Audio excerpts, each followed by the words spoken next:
À 52 ans, il est à sa 3e saison avec le Crunch de Syracuse de la Ligue américaine avec lesquels il est le seul maître à bord.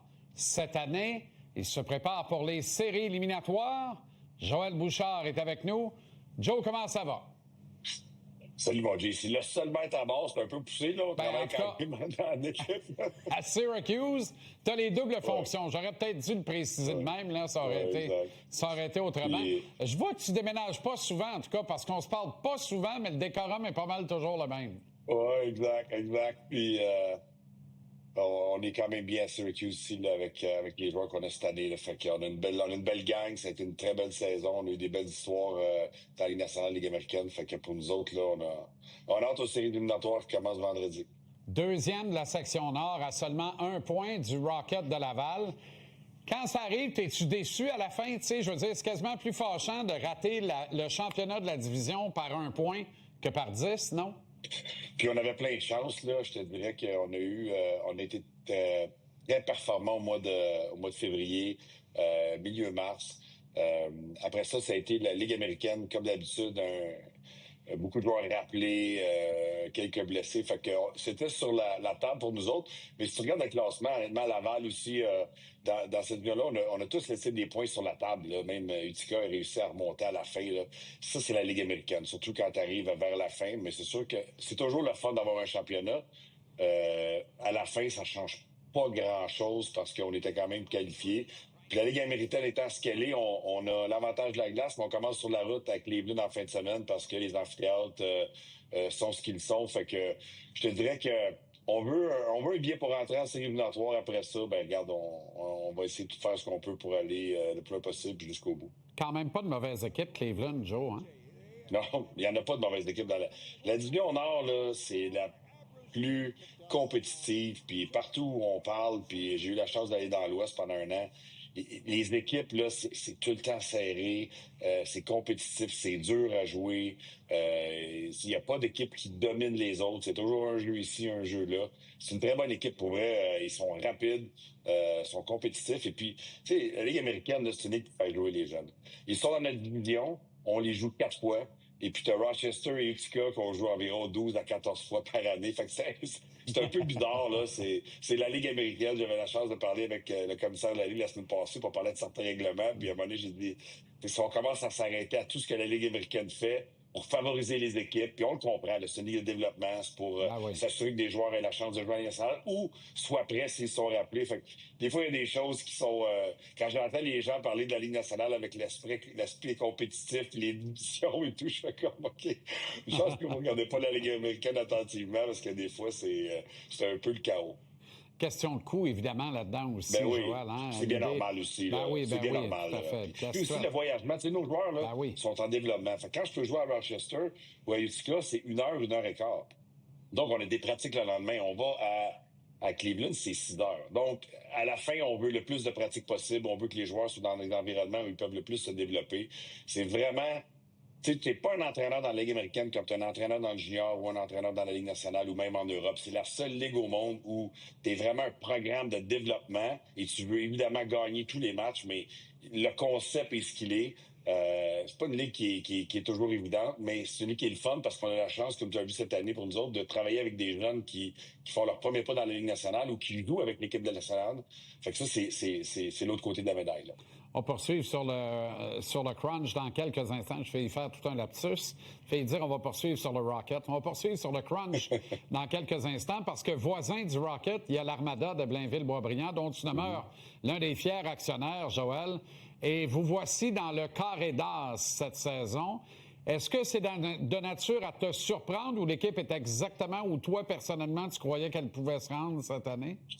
Non, mais écoute, je regarde ça avec évidemment beaucoup d'attention, là, puis je suis extrêmement très proche avec les autres propriétaires et puis avec Olivier Picard, notre ancien capitaine, qui est maintenant directeur général, et Alexandre Jacques, qui est l'entraîneur, qui était avec moi quand j'étais avec l'Armada comme entraîneur adjoint. Donc, évidemment, c'est ma gang. Fait que le travail avait été fait il y a 3 ans pour bâtir cette équipe. Je te dirais, là, on connaît tous les cycles dans le junior.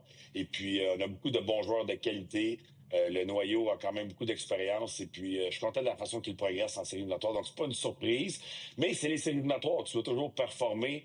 Et puis là, ça va être le fun d'avoir les gens au Centre d'excellence Sport Rousseau. Là, ça fait quand même un petit bout de temps que l'Armada n'a pas été en corridors. Donc, on est vraiment contents, là, tout le monde. Là, Pierre Gendron qui fait un travail extraordinaire avec l'organisation là, depuis 3 ans.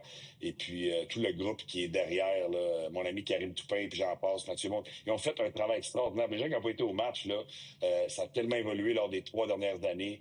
L'ambiance et puis la présentation d'avant-match et le calibre junior qui continue de monter. Fait qu'on est vraiment content qu'il y ait des matchs à Boisbriand là, cette semaine. Match numéro 3 lundi, le 27 avril. Manquez pas ça. Moncton a tout un club de hockey avec notamment Caleb Desnoyers. Ça risque d'être toute une série. C'est un carré d'as d'exception, d'ailleurs, dans la Q cette année. Je reviens à ton club. Jacob Pelletier était ton meilleur marqueur. 77 points en 63 matchs, Joël. On sent qu'il est à ça, là. Tu sais, il est à un de mes cheveux de la Ligue nationale. Qu'est-ce qui lui manque encore, si ce n'est peut-être juste le bon timing, pas le timing de sa game, le timing d'être rappelé au bon endroit au bon moment, puis de réussir à se tailler une place permanente? Ouais, puis ce ne sera pas une surprise si je te dis qu'il a gagné le MVP pour le Crunch, puis c'est la première équipe d'étoiles de la Ligue américaine. Là. Je pense que c'est assez évident que ça a été le joueur le plus utile à notre équipe, à tous les niveaux. Sur la glace et en dehors de la glace, il est reconnu comme un leader extraordinaire, et puis il l'a été encore une fois cette année. Là. Mais moi, ce que je suis le plus fier, c'est pas vraiment les points, c'est pas qui était le meilleur marqueur de la Ligue, c'est vraiment comment il a travaillé à améliorer son jeu pour devenir un joueur de la Ligue nationale. Et puis, on l'a vu là, les fois qu'il était rappelé là, dernièrement, là, son jeu a vraiment évolué cette année pour devenir un joueur de la Ligue nationale. Et puis, c'est ça qui est le fun de la Ligue américaine. C'est encore un jeune... Pour nous autres, quand il a signé avec nous 3 ans, c'est encore un jeune joueur prospect qui est un joueur de haut niveau offensif, qui réussit à avoir beaucoup de points dans la Ligue américaine. Puis là, c'est transmettre ça dans la Ligue nationale pour être un joueur plus complet. Puis c'est un gars qui est vraiment le fun à coacher. Puis j'avais toujours eu des bons rapports. Là, évidemment, je le connais depuis qu'il a 15 ans, là, qu'il jouait avec les gouverneurs de Sainte-Foy là, dans le Midget 3. Là. Mais je te dirais qu'il est... comme on dit en anglais, il advertise. Il veut gagner des matchs de hockey, il veut s'améliorer, il pose des questions, il est apprécié de ses coéquipiers, il est extrêmement constant dans son jeu, mais aussi d'une performance à l'autre. Écoute, sur l'avantage numérique, il joue à la défense depuis le début de la saison. On n'a aucun défenseur sur l'avantage numérique depuis le mois d'octobre. Comme tu sais, Dastou, qui était supposé être notre corps arrière, est rendu à la Ligue nationale. Et puis Carlisle, qui était supposé être aussi un de nos corps arrière, est rendu dans la Ligue nationale. Et puis Crozier est resté à la Ligue nationale. Donc, on a dû se réinventer et trouver des solutions. Et puis, avec AJ McLean, on a décidé de mettre Jacob Pelletier qui joue à la pointe. Là, c'est pas rien. Là, tous les matchs, il est le défenseur sur l'avantage numérique et il joue en désavantage numérique. C'est un joueur de tous les instants pour nous autres. Tu parles de Declan Carlisle. Lui et Scott Sabourin ont eu un impact dans le match numéro 2 de la série entre le Canadien et le Lightning hier. Tu dois ressentir quand même beaucoup de fierté quand tu vois des gars que tu as contribué à développer, Joël, jouer un rôle important quand même dans un match de série éliminatoire de la Ligue nationale. Oui, bien, c'est sûr qu'on est très proche de nos joueurs dans la Ligue américaine. Et puis, quand le monde dans la Ligue nationale, on est toujours aussi très proche. Là, je regardais le match hier, puis je faisais des séquences, que ce soit Gonzo, Littleberg, Crozier, Carlisle, Sabourin que tu viens de mentionner, qui sont maintenant dans la Ligue nationale, qui jouent dans les séries éliminatoires.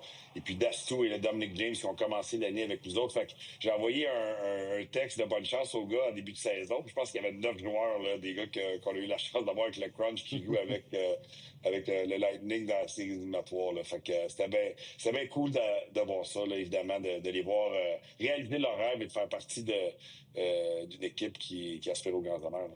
Première saison pro pour Ethan Gauthier. Comment tu as trouvé le gars à Denis? C'est quoi ton évaluation?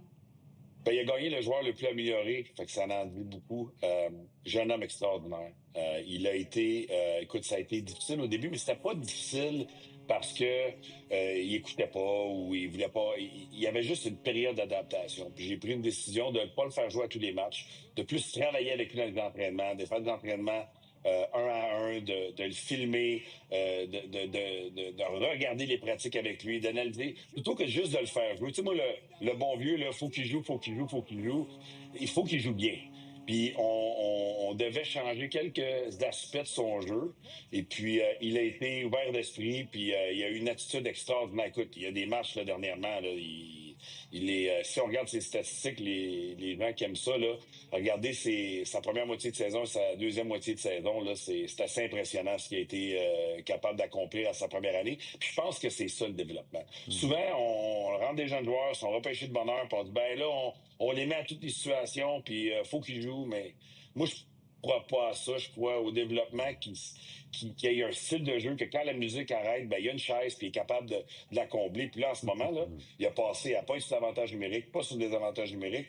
Puis en série éliminatoire, il va jouer en avantage numérique, puis il va jouer en désavantage numérique, puis il va jouer avec des joueurs de premier plan. Puis crédit aux joueurs qui a buy-in, qui a tout fait ce qu'on lui a demandé, il vient d'une bonne famille. Évidemment, mon ami Denis, mon ancien coéquipier, qui est son père, mais vraiment fier de lui. Puis encore une fois, ça prouve que quand un joueur buy-in, quand un joueur comprend, pose des bonnes questions, travaille, démontre du caractère, ben, il est capable d'avoir du succès. Puis c'est une saison, pour moi, qui est une saison accompli pour lui. Puis c'est pas fini, là, mais je veux dire, il a compris, il a réalisé des choses, il s'est extrêmement bien adapté, il s'est jamais découragé. C'est un bel exemple pour tout le monde là, je regarde ces statistiques, là, 12 buts, 15 passes. Puis ici, je pense qu'il a marqué son premier but en décembre, pour être franc. Wow. Ouais, il y a une saison extraordinaire. Le temps nous file très vite entre les doigts, Joël, évidemment, la vie qui passe. Canadien Lightning, grande série. Rocket Crunch, une série qu'on souhaite, évidemment. On la souhaite certainement. Ça veut dire qu'on va avoir gagné la première ronde. Tu nous as parlé en début d'entrevue comment c'est dur de gagner, puis que Cleveland est une bonne équipe. Fait qu'on va regarder, du côté de Cleveland pour commencer dans notre 3-5. Mais évidemment, on veut affronter toutes les équipes, là, que ce soit le Rocket ou quelqu'un d'autre. On veut se rendre jusqu'au bout. On a un groupe qui est extrêmement dédié. Et on sait que ça sera pas facile. Comme j'ai dit tantôt, c'est une ligue qui est extrêmement compétitive. Mais on a hâte que ça commence. On a hâte de voir comment on peut se mesurer aux meilleures équipes de la ligue. On rappelle que le match numéro 3 de la série de Carré d'As entre l'Armada de Blainville-Boisbriand et le Wildcat de Moncton sera présenté lundi qui vient, dès 19h au Centre d'excellence Sport Rousseau à Blainville-Boisbriand, ou devrais-je dire à Boisbriand. Excellente organisation, l'Armada, dont tu fais partie, Joël, mais le crunch, que dire de plus? C'est pas qui fait le marketing, mais on a eu à peu près 4 minutes d'image en piétage de vous autres. Je pense que j'ai vu 8 uniformes différents, tous plus beaux les uns que les autres. Alors, félicitations à l'équipe marketing du crunch. Mais l'équipe marketing, l'an passé, a gagné l'équipe de l'année en marketing dans la Ligue américaine. On n'est pas surpris. Pour eux, ils font tout un travail. Bonne chance pour les séries, Joe. Merci infiniment. Toujours un plaisir, mon chum. Prends soin de toi. Merci. Bye-bye. Salut.